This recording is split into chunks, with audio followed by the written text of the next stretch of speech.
Welcome to the Tuning In podcast, where we talk alignment, intuition, and our internal guidance system. We cover woo-woo topics in an approachable and practical way. I'm your host, Dana Evans of Alignful.com.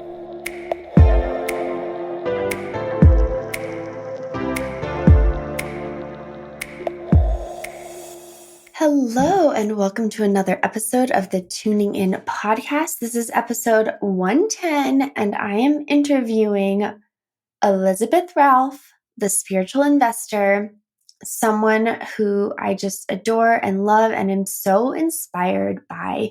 I really look up to her as it comes to wealth management, her insights, her intuition, and her deep understanding of both the masculine and feminine side of money and how to truly amplify your money, whether you're making a small amount, right, in your mind or an abundance of money. It doesn't actually matter.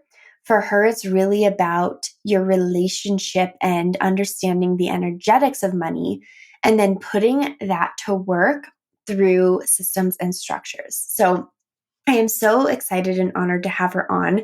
Our conversation, you'll see, we hadn't hit record. So it kind of just starts. So bear with us. It's very organic, very fluid. I'm sharing my own stories. I talk about some really interesting topics and ask her questions that just come up and that I feel like would be helpful for other people to hear as well.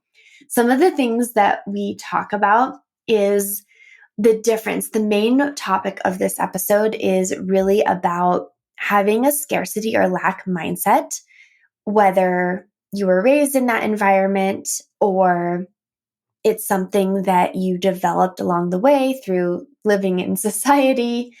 But we really talk about that and what it means to move to an abundance mindset.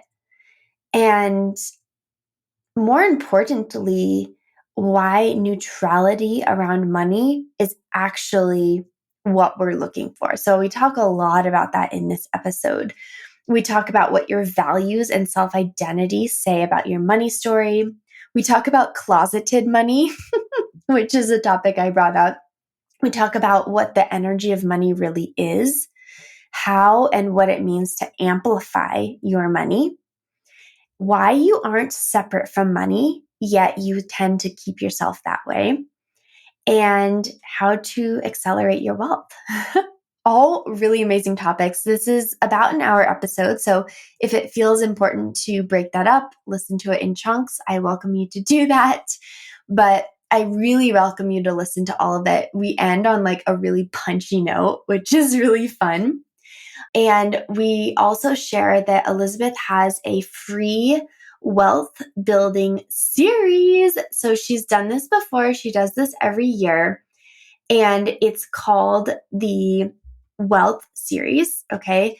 And this is the lead in to her spiritual investor program, which I have been in for 3 or 4 years and continue to evolve in this program. I cannot recommend this program enough. Like, for anyone who is feeling either like money is out of reach for them or the money world and the world of investing is out of reach or that it's too masculine or that they need more money in order to get in the game.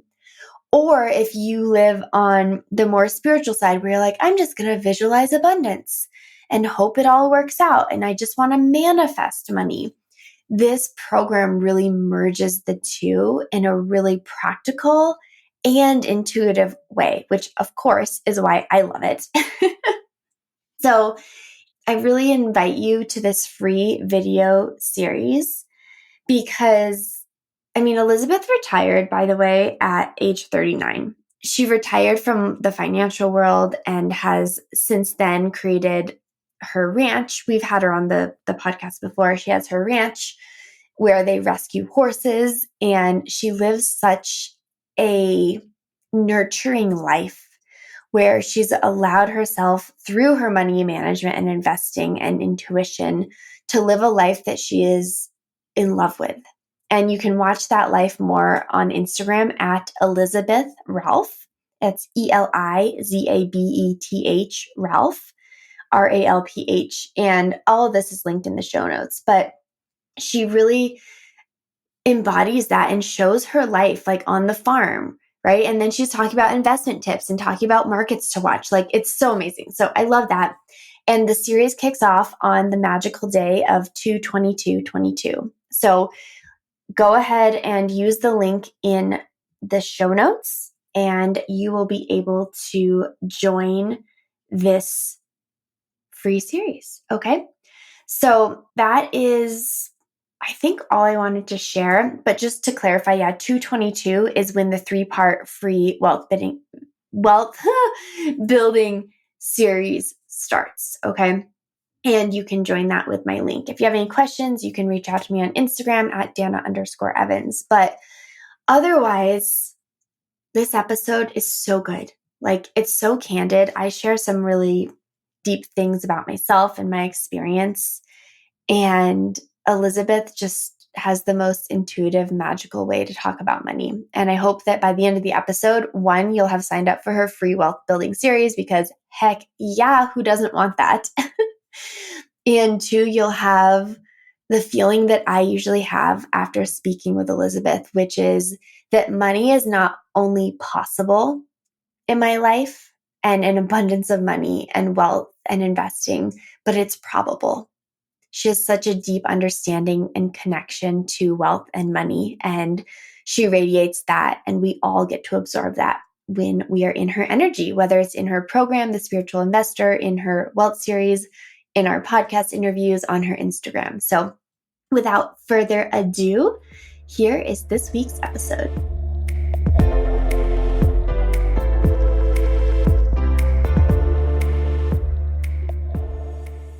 Yeah, so we're talking about so we have the wealth side, and then you were talking about like the lack side, right? Mm-hmm. Well, my family, I have members of my family who are very lack-based. Mm-hmm. So that's what's interesting. And then you also see people who grow up with nothing, who are very wealthy minded. So it really comes down to that it's the advantage that I have is that I don't get fussed up about money. So I really don't care when I work with someone if they have 10 million or 1,000, because I practice money neutrality. It doesn't affect me, right? That's what people are driving for. And that is more attached to self-identity than it is background. If your self-identity is attached to your background and you're growing up, then fine. But if your self-identity is not attached to that, then it frees you up, because a lot of spiritual people feel like they're moving towards money neutrality and feel like they're practicing it because they say money flows through me. Mm-hmm. I don't care about money. I don't value money, right? You hear that all the time. Yes, they do. They get upset if they don't have a good lunch or something like that. So I think we have to stop pretending. Okay. Ooh, okay. Ooh, I have like so many thoughts. It's hard to capture them when I'm with you. And you know what brought this all up for me? It's been coming together because since Sedona in our conversations and like this big breakthrough that I had of the idea that this weird belief that I had that wealthy people don't have problems. And it was shocking to find out that they do. Mm-hmm. And then the further understanding that Kimi helped me see was like, if you don't believe wealthy people have problems, but you want to help people with wealth, like come back to that spiritual place and detach further, how could you? That's incongruent because you don't think they have problems and you have a problem to solve. And it was like, so good. So good. And then I further, I have multiple clients who are making multiple 6 figures a year, which created an initially fear within me. Like, how can I help them? Because I'm not. And then I further came to find out which literally, it's hard to explain how much this blew my mind. I came to find out that they're afraid of losing the money they've made. And I'm like, but you have the money. Where are the problems? That you like, and so it was like them having more money for them almost raised the stakes to tuning in and to listening to their inner voice and following the release, because the release for them is releasing of the attachment to money, right? It's like they've created wealth and they're in this space of wealth, but they're still in the scarcity lack mindset, which is what you just spoke to about with some of your family members. And that was so hard for someone who grew up with lack and scarcity mindset. That was really mind breaking, because my view was that money would solve all of that. If I just had more money then. And so now I understand so deeply that I get to create wealth from the detached place, from the ease, from my inner voice guiding me without the fear, because my stakes aren't as high.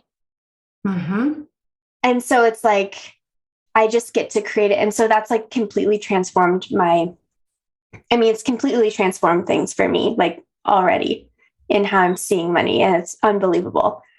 How are you seeing that sort of come up in your life now after the Sedona trip? So can I read you something? Yes. Okay. I was writing to my inner voice the other day, and this was after I just returned home from the mountains from Buena Vista. And I had some like deep, serious lessons and deep clarity that came through there. And one of them was just this need for space and nature, which is always what it comes back to for me. But something shifted internally. And here's what I wrote. And I think this is so perfect. And then my inner voice further like extrapolated on this. But what I wrote was more trust and allowing. I truly believe that the more time I spend in nature and present with myself, the more abundance and opportunities I will attract. The more open I will be to receive and allow all of the magic and unexpected delight to flow my way. Because I am in the flow when I am in nature. Nature is flow. Money is flow. I am nature. So when I immerse myself in my natural habitat, I become flow, and energy flows to and through me with ease and joy. And that feels true to me now. Wow, that is huge. That's huge, because you know what? A lot of times people read or they write something or whatever, and then they don't truly believe it, though they want to. But the fact that that's truly true to you is everything. Yeah. And I would say like a difference in this, because I've done, and this comes up, right? It's like the people who, the spiritual money approach, it's like, there's still a lot of work and attracting money. And I've done all the workbooks and I've done this. I've done a lot of doing around money. And as I was journaling, like this wasn't me writing money affirmations. This was me reflecting on truths and lessons that I learned from my trip away. And this one came through and I was like, whoa. Because my inner voice has said a lot about this in the past. It's like play. It's like use chalk, draw, run, skip. Like, and it's such a projector thing too. It's like my life is to be about play. And that's also my key to abundance. But it's so, the mind, it's so not what we are taught. And it's hard, I believe, like, it's hard to even see evidence of that. Right? Even the people who are in ease now, it's like, well, you work so hard to get there and now you can be in ease. And so to write that reflection and to just feel that, like it brings me to tears, because it's like, is this what we're doing in life? Can it feel this good? And since then too, like, and since Sedona, I've noticed my thoughts. And I actually would like to ask you about this too, is we have our repetitive thought tracks. And one of them is like fear, random fear about money. Like, oh my God, I still have that debt. Or, oh my God, am I going to be able to pay for this? Oh my God. Like these little panic moments that just shows up out of the blue. And those are like neutralized. I'm like, where'd they go? Mm-hmm. I really feel like, and this is more of like a global answer than anything, but because I feel like you're really touching upon something that's important. And I think that a lot of people are feeling this at a different level. And if they can see themselves even as an inkling of sort of through the story that you just told, I really feel like that we are literally going through an upgrade system wise, all of us, and that we all deep down are realizing now that everything is about managing your energy. And if everything is about managing our energy, which we can see evidence from, then how can there be any difference than the energy of money and the energy of emotion and the energy of all of that? There can't be. If you truly believe that, so it's like basing the truth of one belief waterfalls into the truth of another belief. And you are living proof of knowing and embodying that. And I think it's so valuable because once again, and as we're having this conversation about like the lack and the scarcity and the wealth and energy and all of that, we're told that all the time in some form, but to know it as truth and to live it and to experience it and to be an example of that truth, I think you're at the forefront of people are needing to see that so that they can start trusting what they already know to be true. Yeah, like I agree with you. And I think that one of the things that people have to realize is that it could be that they're in the hardest period of the journey. And when I say hardest period, like I look at like people's money journey as being like two different spectrums. I almost think of it like a colored band on the bottom and then like a different color on top. And so, like, when you're still in that point where you need that launch to go well in order for you to pay the bills or even the credit cards that you've racked up from Facebook ads, because that's where people get themselves into a trap. Is there's a lot of this, oh, just extend, money's cheap, just go ahead and do all this. And so what it does is it creates a real conundrum, because the reality is we're responsible people and we don't want to have to not pay a bill or something, right? That's a sense of integrity. And you don't want people to change who they are. You shouldn't ask them, right? So it's like there's no way to circumvent falling into scarcity at some level. But we can also recognize and honor that is a difficult time, but it's also a temporary time. And the amount of time that you spend in that is going to be directly correlated to how much time you're able to also spend in money neutrality. Now, you mentioned that nature was money neutrality. And so a lot of times when I work with people, they're like, I feel so in the vibe. I feel so in the money vibe. I know I can feel this is the point of opening. But then what happens is they get a bill in the mail. Like someone the other day was like, my electricity bill is supposed to be $150. It's $450. It wasn't even that she couldn't pay it. It was her relationship with the fact that the electricity bill was not supposed to be $450. That changed that vibration for her, right? So it's okay to really move around on the spectrums. It's being easy on yourself that what you're doing is you're moving towards spending more time on the money vibration. And it actually doesn't have to be all at once. Oh, I love that. Yeah. And I've had, like, even recently, I had a client say, oh, I had this unexpected bill and I don't have the money to pay it. But she does have the money to pay it. But the mind has such a connection with like money out as being bad that it's actually created a belief in a story that it doesn't have the money. Yes. Yes. I see that a lot where people they are so lack based that they can't actually, the information comes in and it sort of goes through a lack filter. You see this a lot too with people who keep money in a lot of different accounts. Yeah. So I'm raising my hand, everyone. yeah. So unless there is a specific reason for that, like profit first, which is, you would think moving you more towards an abundant mindset. No, this whole, like, I have $500 in this account and 8,000 here and 2,000 there as a way to create this fictitious abundance is crap.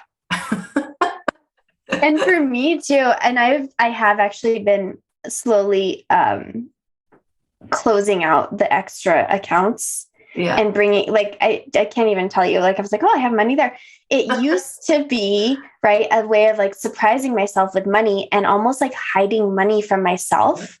Mm-hmm. And because something we've talked about, Elizabeth has been on the podcast before, and I think I shared this, is there was this deep mistrust that I had of myself with money. And so I almost felt like I needed to hide it. And I mean, you think about that, right? It's like hiding your girlfriend in the closet. Like, it's like it's closeted money, and you're not letting it be seen and recognized and appreciated and or having any role or purpose in your life except to be like there as like a hidden source of surprise. Yeah, exactly. And money is a relationship. So if you think about it, if you've got these secrets that every time you meet your friend for dinner and you're like, oh, I got to remember, I've got this secret, I'm not going to be, talking about this, that affects the entire relationship. So this whole secret stash kind of thing. So, and, clarity with money is that is just such low hanging fruit. Like, I get it. People don't want to look at their money. You and I have talked about this before, about how you have felt like you didn't even want to go back into, wanting to have the money management system or whatever, because you didn't want that feeling, So clarity with it,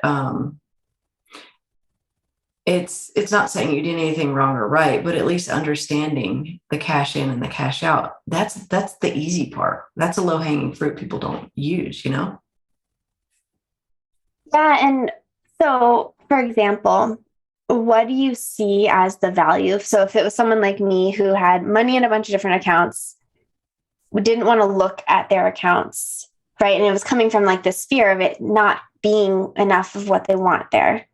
What is the value of consolidating the accounts and getting clarity on just the basics of in and out? What is the value? What would that give someone like me? I'm not fully that person anymore, but who is looking to understand that relationship differently with money? Well, I think the first thing would be to really get, down to the answer within yourself. And this is where your inner voice training comes in. And people working with you are able to really delve deeper into things like this. Because what's important is, why are you putting the money in different accounts? For a lot of people, they're putting money in different accounts because they feel like if it's all in one account, they're going to spend it, or something could happen, that bank could collapse or something like that. What it typically goes back to is the uncovering of some type of lack belief. And that lack belief isn't just applying to that account. That lack belief is likely weaving through your entire life and creating other lack beliefs. So it's sort of like you attack that one, then you've sort of like attacked the others as well, because it does force you to step into more responsibility if you've got all the money coming in one account. Yeah, I love that. And I mean, what I'm hearing is it's not just make more money, right? Someone with a lack mindset, perhaps. And again, we'll go into this a little further, but my experience at least has been the answer is just to make more money. But what I'm hearing from you is, if this is about a relationship, right? If this is about an underlying lack belief and fear, then making more money doesn't necessarily solve the problem of not having enough money. It doesn't, but it's really hard for people to hear that because it's one of those things where, like you were talking about, like, the thing you were talking about in nature, like now you know that's a truth to you. So for most people, they're like, yeah, it sounds great. But if I had $1 million, I would have no problems, right? The funny thing is going back to the accounts, like if someone said, "Hey, Dana, I'm going to send you $1 million," would you would you say, "Let me give you 6 account numbers"? No. You would give them one account number and you would feel just fine about it. So all of a I'd sudden, really want to see it all in one account, actually. okay. That feels exciting. So okay, so what you're saying is your behaviors would be different if you were coming from a place of abundance, right? Mm-hmm. So you've caught yourself with the lack there, right? So it's like that's the ironic part about all of this is that people are like, oh, well, I need to wait to manage my money or start investing or anything like that until I make more money. It's ironic because investing is a vehicle to make more money. So you're waiting for something to happen so that you can make more money. But if you're not managing the money, then you're not going to even know the evidence that's ever going to even show up in your life to say, I have made enough money to cross this new bridge, especially if it's all spread out all over the place. You're still going to have that same lack belief. So you're never actually going to circle back to investing, which is the implication of money, which is saying yes to the universe. I'm ready for more. It's literally creating another channel. I mean, investing is the conceptual version of compound interest. Compound interest is the mathematical side. Investing and saying yes to that, opening these accounts is like saying, okay, I'm energetically supporting that, this exponential growth of money for me. But the only way to get there is to detach yourself from two things, from the amount and from your self identity, what it means if you don't know the right answer. Because people don't invest because they say to me all the time, I don't invest because I don't know my next step. Well, there's a lot of free financial information out there. We can all Google how to open an account, but people still don't do it. Why don't they do it? Because it's their relationship with what it's going to mean about them if they open the account and they lose money. Yeah. And that's where I think your work, so Elizabeth, also known as the spiritual investor, is, we're really not talking about in this conversation of like doing a launch or earning more salary. Like it's really about this underlying experience and relationship to money, having the wealth versus the scarcity mindset, what that means, and what it means to amplify your money.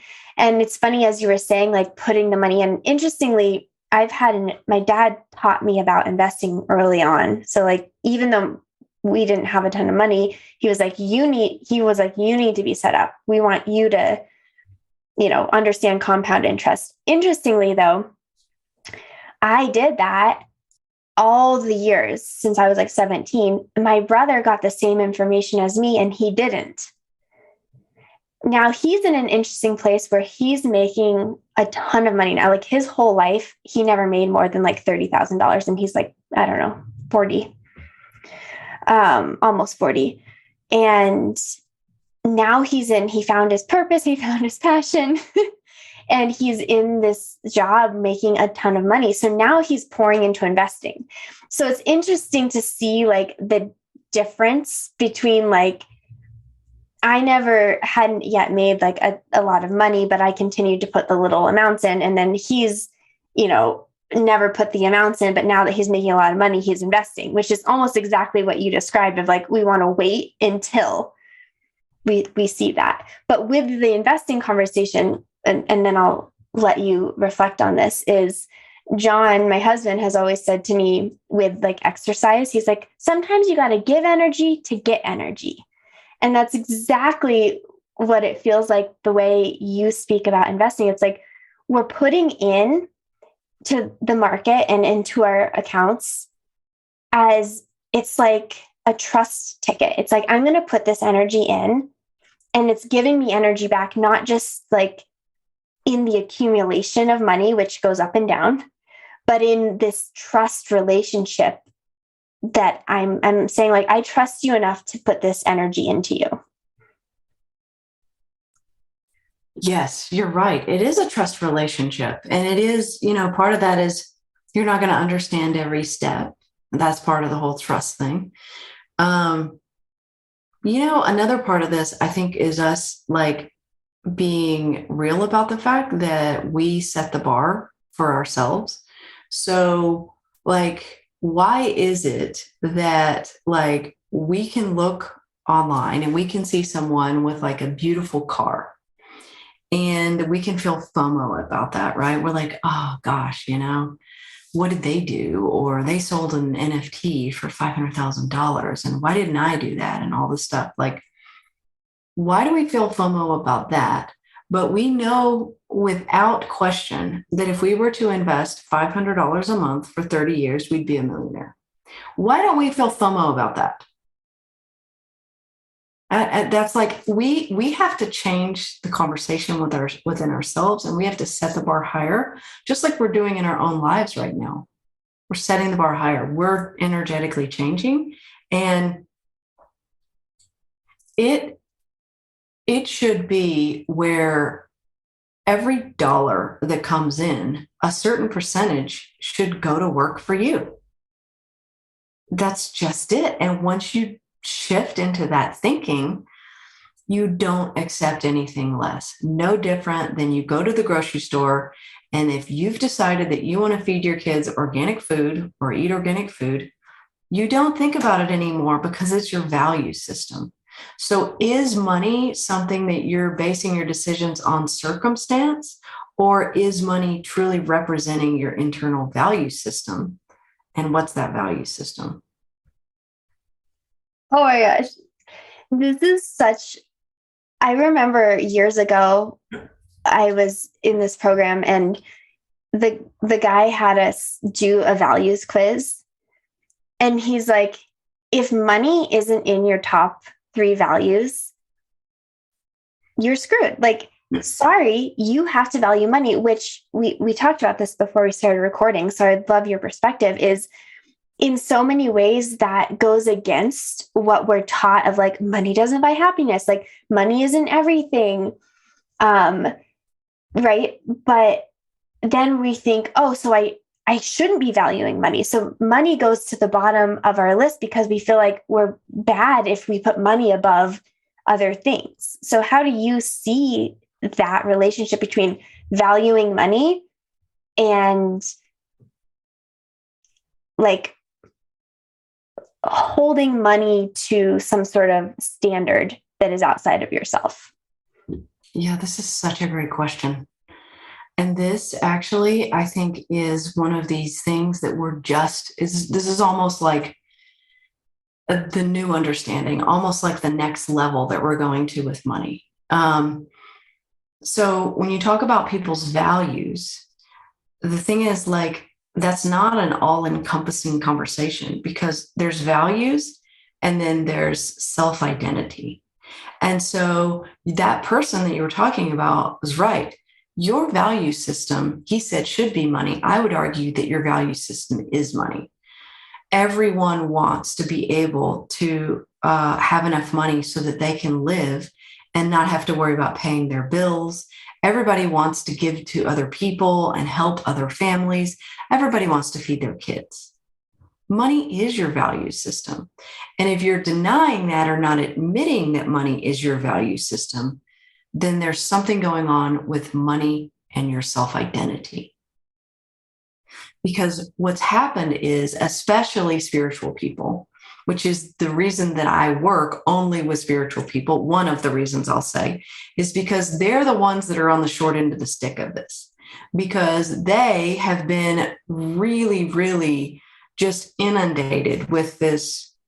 Oh, well, if you're thinking about the money, then you're not a good person, or you shouldn't be charging that, or you should be doing this for free, or money doesn't mean anything to me. Money flows through me, all of this stuff, right? So if you're seeing money as not a part of your value system, then what you're actually saying, and this is funny because it's kind of like you talked earlier about you sort of like a reverse relationship cleared everything up, like in Sedona with you and like when the Kimi thing, right? So if you are not seeing money as part of your self identity, because money is abundant energy, then who are you? Like, your self identity is what is broken, not money. Money is just a vehicle. And so if you have gotten entangled in this whole idea of greedy, money is evil and people have to be greedy and they have to do all of this, then you're not actually acknowledging the fact that kindness and love comes from within, and that it's not the money that's causing those people to be that way. It's that they're not allowing kindness and love to flow through them. And what the hell does that have to do with you? Oh my gosh. I'm yawning actually in the background. I yawn a lot when it's like my body's processing and I'm like, whoa, this is a lot. So here's a question. This just popped up, so I don't know if it's related, but people might literally be asking right now, okay, well then if I'm a loving person who has an abundance of love in all these other areas of my life, and there are a lot of people who are, mean spirited on some level, why are they wealthy and rich and I'm not? Like, how can those people get really rich and so many good people get stuck low on the totem pole? Well, how do we know that so many greedy asshole people get rich and other people get stuck low on the totem pole? Or is that just our perception of the way that it is? Because if you look at most of the nonprofits are actually supported by very kind, generous, loving billionaires. So it's what we're choosing to see. And I know the media, of course, has something to do with this, but it's just proliferating our attachment to stay small. And I think that it creates fear in people. And I think that also people are always saying, how come they don't teach this stuff in schools and all of that? Well, honestly, it's much more convenient for our economy if people feel like they have to work 45 years. But if you look at the numbers, you can be strategically very smart with your money and work 12. But, it works better as a society. Yeah, dropping truth bombs over here. And the other thing that I see is, me playing that part of like, well, what about all the rich people? Is, to me, it creates more divide and separation. Yeah. And I think of that sometimes it creates this, or like, I might see the separation and divide, and then it creates like this kind of gripping need to have that, which, as you were talking about, then creates this really intense attachment to what it means. Yeah. So how do you see, detachment as a whole, right, is like this whole topic, but when you talk about money neutrality, like how can someone understand what it feels like to feel detached and neutral about money, even if they maybe don't have all of their financial needs met yet? Well, I think you can think of it a bit like, do you know how Abraham Hicks talks about the cork that rises to the surface? And like, we're actually the cork and we're supposed to be floating on top, but we do all these things that sort of drags ourselves down. So, and this ties in kind of what we were saying before about like rich, greedy people, and then like, the kind, poor people, right? So the interesting thing is that most people don't realize that the richest people in the world are not the ones that are on Forbes' wealthiest lists. Those are just the richest people in the world who haven't been able to buy their way off of that. The richest people in the world don't want you to know who they are. And so I just got like chills. Go on. money neutrality is the most important principle of all when it comes to unlimited abundance. And they practice money neutrality because they've risen above, right?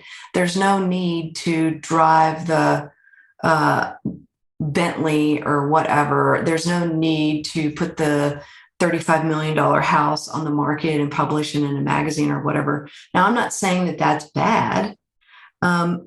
Really, none of this is good or bad as long as it's not attached to your self-identity.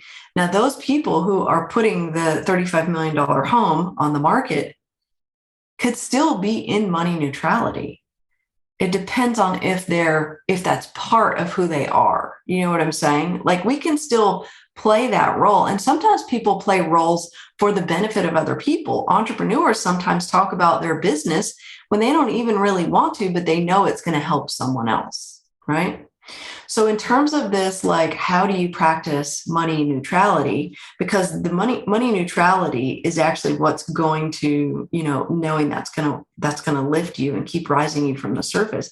How do you practice that when you've got bills coming in the door, right? I think, is that your question? Or is it, how do you practice it if you've sort of grown up and you have kind of a lack mentality? Let's do it for the sake of, like, if you have a lack mentality. So, because I think that could show up with whether or not you have bills that you can or can't pay, you might still not feel neutral about them. So it's like, in relation to, if you understand that you might have a little bit more of a lack mentality with money, how can you find more neutrality? Because I think what happens, or at least this is again what I've experienced, is it's like I've gone from the lack mentality, I'm aware that I have this, to money flows to me easily. Like, I love money loves me. And I just try to jump to an abundance wealth mentality. What do you think caused that shift for you? Well, what I mean is, in the past, like, all the books I've read about money are all like, well, you have to think in a wealth mentality. Mm-hmm. And so I found that I was trying to switch from the lack mentality to the wealth mentality, which was like, it's like saying the affirmations, but not believing them, Mm-hmm. because I wasn't getting to the root cause. And I actually think it might be easier to transition to a neutrality Mm-hmm. instead of trying to frog leap from lack to abundance. You're exactly right. But as long as you realize that money neutrality doesn't mean you don't care. Yeah. Money neutrality means that you're looking for the opening, because effectively, if we tie this into spiritual principles, money neutrality is the present moment. So the result, when you want $100,000, that's in the future. Money neutrality is, what can I do right now in order to move me forward on that, not even thinking about the amount. So the way that you can actually start to practice that is to rise above the amount. So let's say the bill comes in, you've got the $450 electricity bill. Disconnect yourself from the amount and say, am I able to pay this? Yes, no. If the answer is no, what is the next action step that I need to take? Or maybe it will be paid for and I just pay it in a week. You have to actually, Abraham Hicks talks about this in terms of go general, because what happens is we get so stuck in the details, and the details are what hold us down, right? They're pulling that cork down. And so you can start to practice money neutrality, which, if you think about it, is putting you in the exact same frame of mind as that billionaire in the penthouse. Is the billionaire in the penthouse worried about the electricity bill? No. They're like, is it paid? Is it not paid? So what you're doing is you're creating the same decision matrix and energy as the billionaire, but you're practicing it now. And that ease and that allowing is what is actually bringing you more, because it's just like, you're going to make a better decision on how to pay that bill, how to get that $450 if you're in money neutrality versus if you're in a frenzy, right? We all do that. You see that, like, you see like on the movie and you see the woman who's like screaming and you're like, oh my God, the robber's going to get her because she's just doing nothing but screaming. And then there's the other one who's like climbing out the window. So you're like, you're leveraging the fact that you want to be clear-minded, you want to be in the present moment and to practice that. And it actually, the reason that they say that you want to feel ease with money, it's kind of like, I look at it the other way. Like it's easier to feel ease with money. So why wouldn't you choose that? But you do have to trust that process. Yeah, the trust. And it's so true. I mean, and this really applies, right? And it makes sense because, as you said from the get-go, is money is energy, right? You're like, that's kind of this truth. And so when we think about our energy, even in, I mean, this is just a classic talk about the mind, is the mind wants to obsess and project into undesired futures. Like it's so good at that. But in any situation, we're always going to be better equipped to settle into the now. And so I've always experienced this. It's like money lives here, and then all my other spiritual practices live here in a separate container. And that's where you have helped me understand the merging of them. Yeah, because there is no difference. And I think once you realize that there's no difference in money and emotions and spirituality and all this stuff we already practice, then it also doesn't feel like something outside of you. So already you've brought it in, because when you realize that money is the same thing, then you're like, well, I have a to-do list, or I have certain things I do in my business. Well, I have certain things I do with my money. You've disconnected that relationship with it once you start seeing it the same, which is actually creating a new relationship with it, because we're always either recreating the past or we're creating new with the future. And so the disconnection of the relationship, seeing it as the same, it sort of forces you to create new ideas with it. It sort of forces you to break the mold and do things in a different way. That's how you're actually going to accelerate your wealth, is by doing things in a completely new way with money. Because if the things you were working before, you would already have the money, right? So part of it is the breaking process. So the neutrality, seeing it same, but owning that and stepping into that and going, am I practicing money neutrality? So many of the students come back and they love sharing examples of how they're seeing money neutrality work for them. And I love it, right? That's like my favorite thing to hear. So once you start recognizing it in the moment, you're like, wow, that situation turned out amazing. I was practicing money neutrality. That's all you need. Then it's just you repeat the process over and over.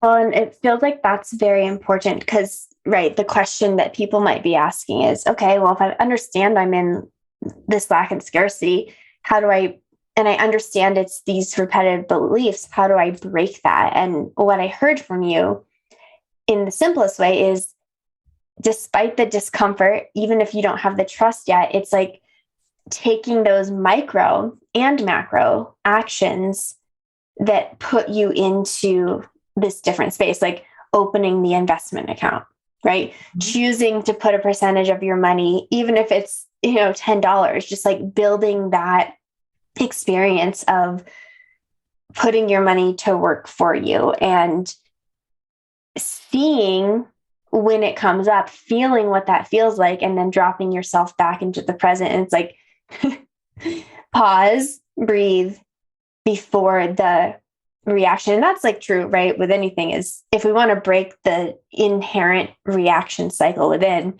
the best thing we can do is drop back to our breath and the present moment.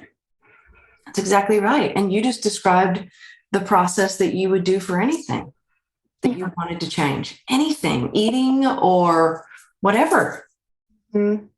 And I'm going to repeat this. I wrote this down, but I feel like this is really significant and important. Is you said we're always either recreating the past or creating a new future. Every moment. The world is binary. Yeah. So what do you see when we think about, so in one more round about these beliefs, right? When you think about the person who is wealth conscious or has money neutrality, maybe is what we should be using, versus lack and scarcity conscious. Like how could someone identify the difference within themselves so that they know they know where they're at on the spectrum? That's easy because you're going to feel that in your body. So if you are standing at the grocery store and going, that's too expensive, or if someone tells you they bought something and you go, oh my gosh, that's so much money. Like when you feel it and it sort of like causes you to sort of like go back, then that's when you're going to know.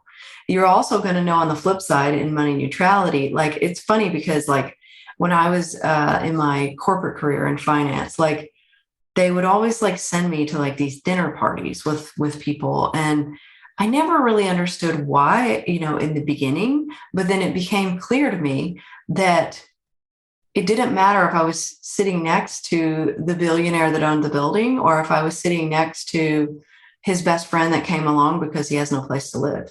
There's no difference. And so that energy was felt, and people pick up on that. And we were talking about doing like big, massive deals and things like that. And it's just, there's a palpable ease that you actually can bring to the room, to your environment, all of that when you practice money neutrality. So it's not just about your life. It is going to radiate from you, and it is going to make you more money because your clients are going to feel it. They feel it. Do not kid yourself when you think if you're sharing the price about your product and you're not practicing money neutrality, they are picking up on that energy, and we're only getting more and more energetically in tune.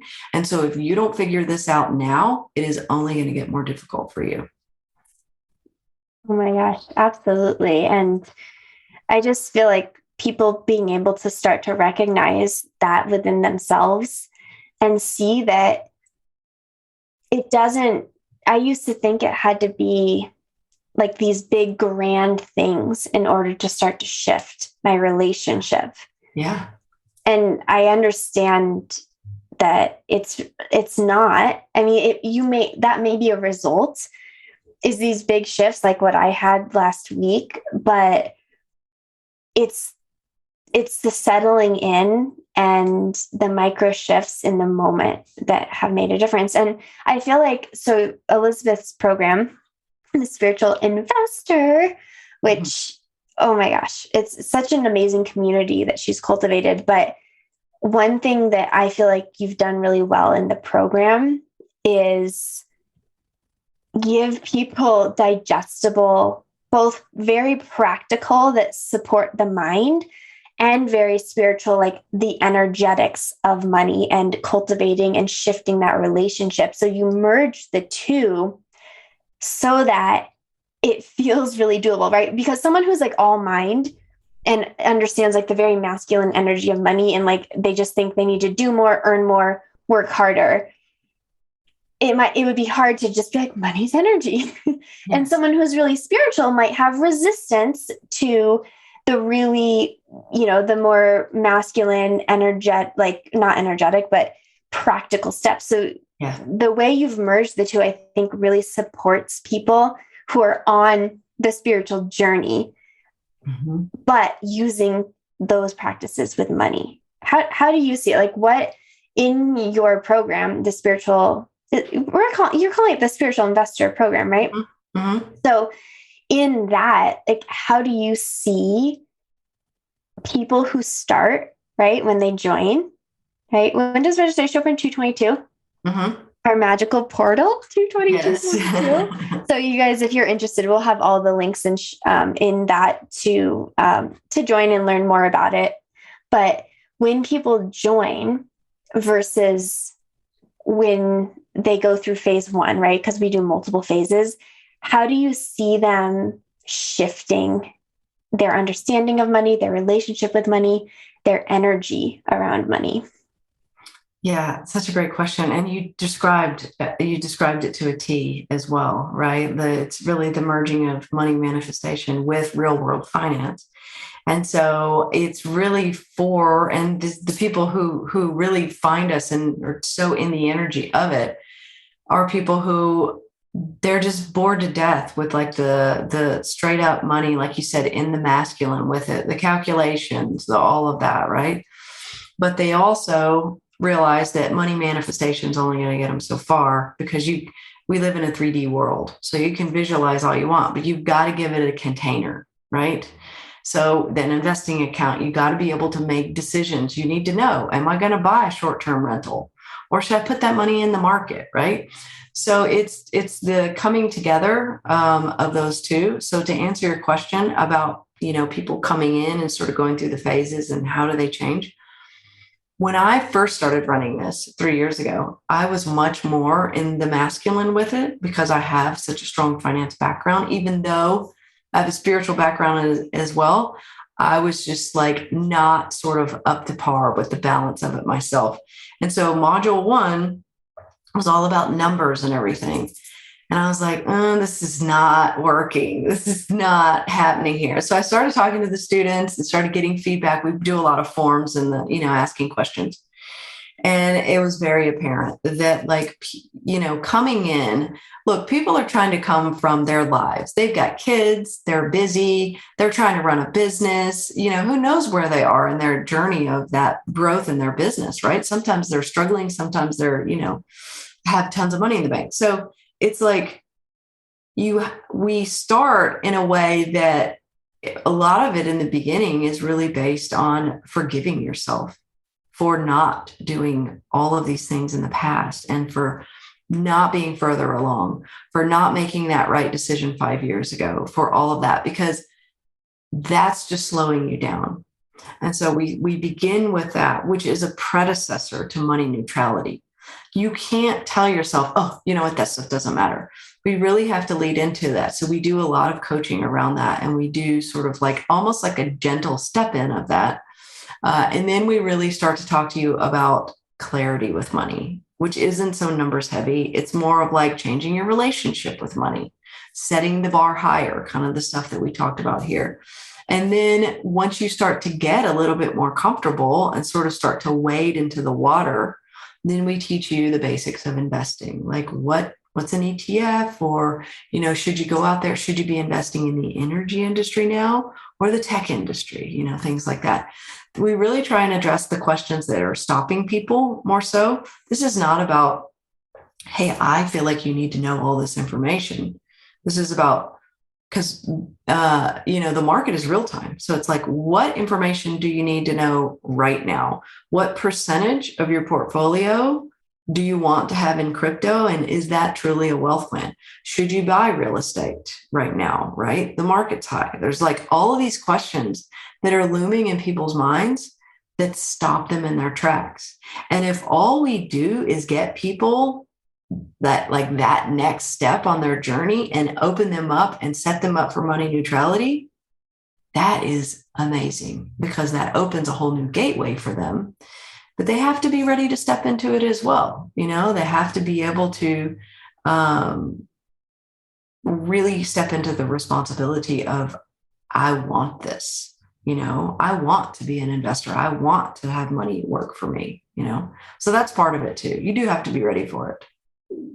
Well, and that gets back to what you said earlier, which was, why do we look at someone who got instant money and we feel like we've missed out, and we don't look at our long-term investments and feel like we're missing out? And so, I mean, if that's the only takeaway, it's like, what's been fun for me with your program? And I'm like the constant evolution. I do Elizabeth's program every time it runs, and each time it's a deep relationship, and I've had a lot of unlearning and shedding to do, and becoming patient with myself around it. But at the very least, like, I just feel so happy to know that every month we have our automated things. Like, John has automated money. He didn't even have, I don't want to talk about it, he didn't even have a 401k or excuse me, a Roth IRA. So like, he has his stuff going out, and then he has his company 401k going out, maxed out. And then I have like my crypto money going out every month. And then I have my Roth and my stuff. So it's like, it just feels good that as I'm understanding this relationship, like each time I go through the program, like I get deeper into my own relationship with money. But it was like the very first time I'm like, okay, I'm going to make sure we have the automations going, because then as your relationship with money grows and becomes more neutral, everything's set up. And then you can be like, okay, I'm just going to up this, right? Like, that's fun. And you help us create this, like, my two biggest takeaways have been releasing shame. I mean, that has been one of my biggest. I had so much shame around debt, and now I still have some debt. But Elizabeth, the shame it's gone, and I'm like, it will be paid up. Like, I will pay it. There's no question. I trust myself. Yes, I know. People feel so bad about debt, yet what does society do? It sort of sets you up for it. Every commercial, every credit card, it's like, oh, money's so cheap right now. Not to mention the fact that cost of living now is high. Like, your parents didn't live in this world. So all the principles that they taught you, they might be right, but they really don't apply now because their cost of living was a fraction. So what you're saying is so important, is that you've automated it. You've gotten into that spot. You've gotten yourself into a position where you feel so good about it now.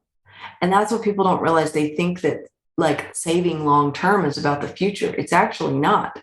The ease that you feel now is you've just shared that.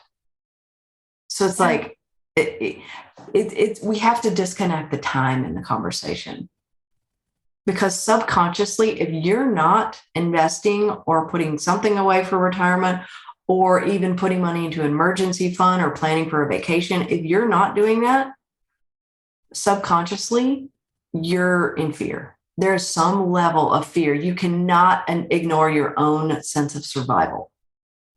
Yeah. And then you end up being in that you're hiding from it, right? And you're trying to run away from it and you're avoiding it. And that's not neutrality, right? It's like, now this is so fun, but like, we have money in like an emergency fund. And we got our tax bill for the house, right? For the yearly taxes. And I'm like, I have the money for that. Like, that is planned for, right? And like, it's not a stress. And like, whereas in the past, like, even if we had the money, I'd be like, oh God, I don't want that $4,000 to leave my account. But now I'm like, great, that's ready. We have our investments.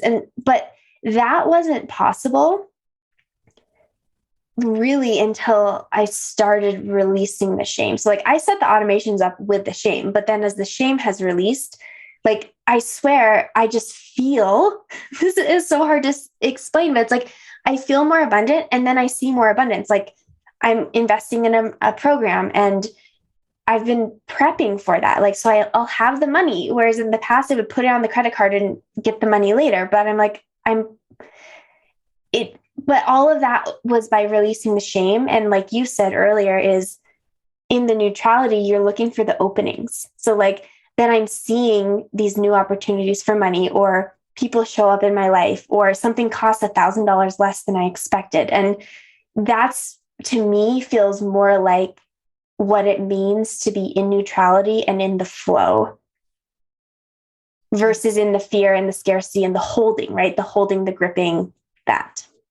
You're exactly right. And that is the flow of it. And notice, part of your conversation wasn't, oh, I just made an extra $100,000. You have more money flowing into your life, but notice that the income part of it wasn't part of the equation. That's what people have to realize.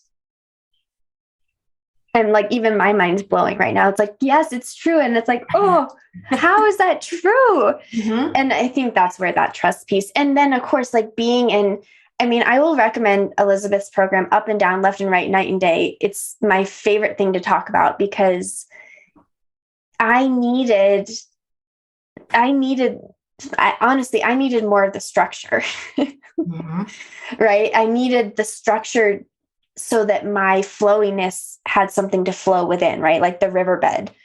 And your program really hits all of those notes in a way that I just don't see that out there. And I think if you're feeling afraid of money, or you think that investing is not for you, or you don't want to look at your money, or you make a lot of money, but you just keep it in an account because you don't want it to go away. Like if you're any of those type of people, or if, you feel bad about wanting more money because then it's taking away from someone else. Like the spiritual investor program is hands down, like it's going to, I almost cuss. I will. It's going to fucking change your life because, Oh my God. because that's what we're so desperately needing. And we need the conversation around not just the masculine structured side of money, but where does your intuition come in? Where does your inner voice come into play? Where is play? Where is fun? And my favorite thing about you, Elizabeth, is like every time we talk about money, I'm like, not only does it feel possible, it feels fun, it feels light, and it feels probable. It's like, well, duh. Because your view, your neutral and also wealth mindset, you're like, well, there's plenty of money. Yeah, that's not the problem. The money's not the problem. It's funny because I just realized that, how they always tell like people when you go to train your dog and they're like, no, the dog's not the problem. It's totally the same thing. Say it again for the people in the back. Exactly. Yeah. Yeah. And thank you so much for, just being part of your journey on this and seeing this is like so amazing. And one of the things I love about your journey in this is that it helps me a lot to see, because I would not consider you necessarily like a numbers person. So it really, really, I love seeing that you and your success in the program, even the fact that you're not a numbers person, you're not dying to jump into a spreadsheet. And so for all the people out there who feel like they're bad with money or not good with numbers, like I feel like those people get left on the sideline, with just feeling like this is, or can I even do this? I wouldn't say there's anything difficult about the program. Would you? It's not. No. And you do a good job at kind of like wading us in, and, that like with the numbers. So I manage the finances in our house, but like John wants to know. And that was something that was always hard for me in the past, was like, I didn't want to know the numbers, but with the tools that you give us, I can be like, look, and then I actually get a little bit excited and I feel proud that I can speak to him intelligently about this. So it's like, I have a knowing, and then I can apply my knowing to like, and get numbers out of it and then show John, and then he's like on board. So that is really helpful too. Oh my God, that just makes my whole world. Because I remember when you first joined and you were like, I want to, invest more, and I want to really my husband to sort of, see me as, more of like capable in terms of that. Right. Oh my God, you've completely done that. And I'll never forget the day that you called me or you sent me a message and you're like, I think there's a mistake in my investing account. There's too much money in there. Remember that? You know what? You've been practicing money neutrality for a long time, because that was probably like a year, 2 years ago when you said that. And I'll never forget that. I was like, where did, like, this isn't possible. Like, the numbers didn't add up, right? I'm like, wait. And then, of course, that was a beautiful example, because I think that was probably in 2020, right? So like the stock market did really well. Yeah. And I'm like, look at all this money and how fun. This is fun. I know. And I rarely look at I don't look at them very often. So I don't have that attachment to like them going up and down. Like for me, all that money is just like, it's going to grow. Like it's inevitable. Mm-hmm. Yeah. Oh God, that was so great, because you've automatically been putting it in there, right? Yeah. And then there it goes. I know, like, and I don't look at, I'm not really checking my money on a regular basis either. Like some people might think. I look at the market a lot because I teach money, but I'm not, I don't need to worry about it. Like you say, it's just going to grow, right? I love it. Wow. What a great conversation. Thank you so much for having me. Yes. Thank you, Elizabeth. And we kind of just like dove in. So thank you all for listening. Those are almost more fun. Yes. Because it's the organic flow of conversation. I think it almost follows more human nature than the traditional interview. So thank you for flowing with me, Elizabeth. And yeah, so tell us your free series, and I'll put this in the intro too, so when people listen, but how can they find you on Instagram? What is your free series coming up? And when does your spiritual investor program open?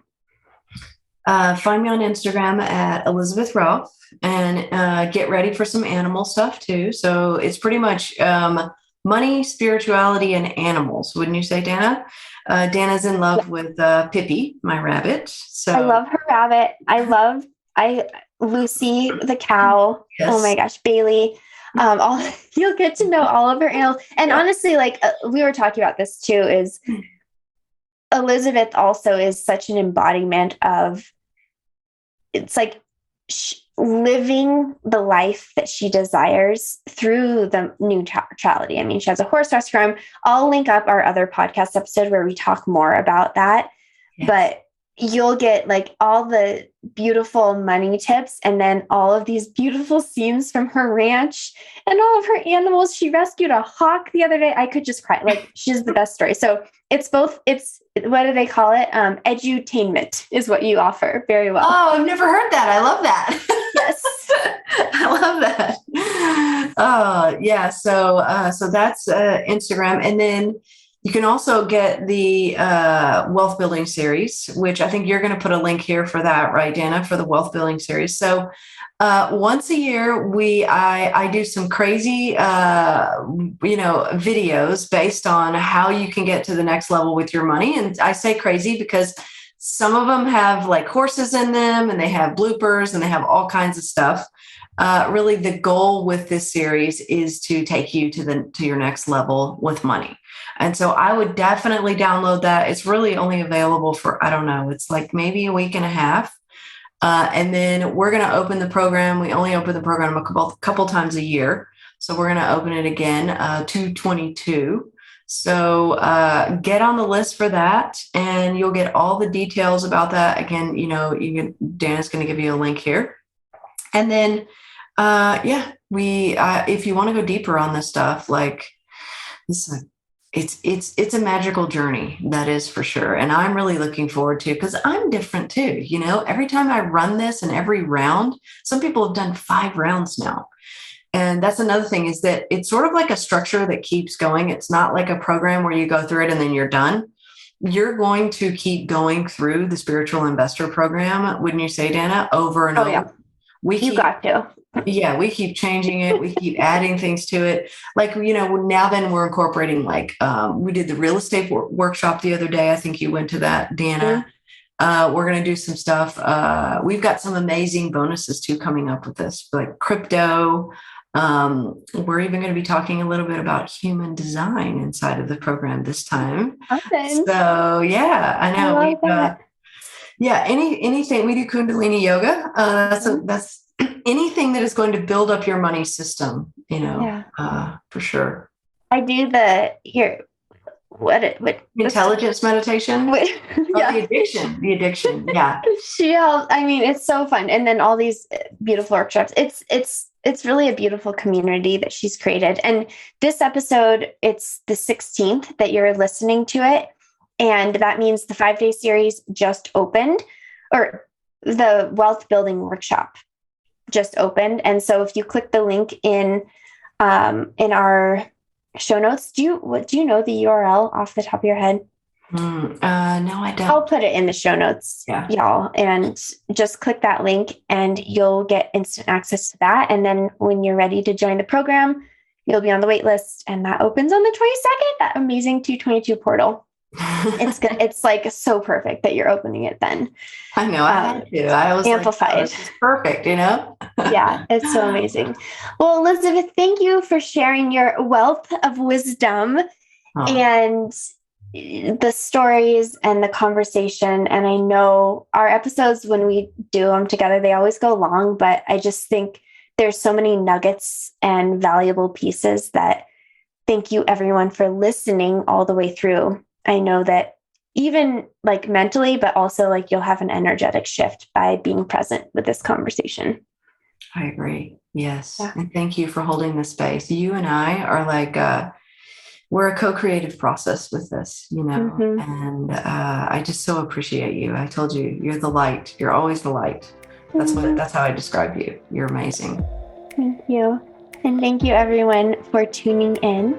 We'll see you next week.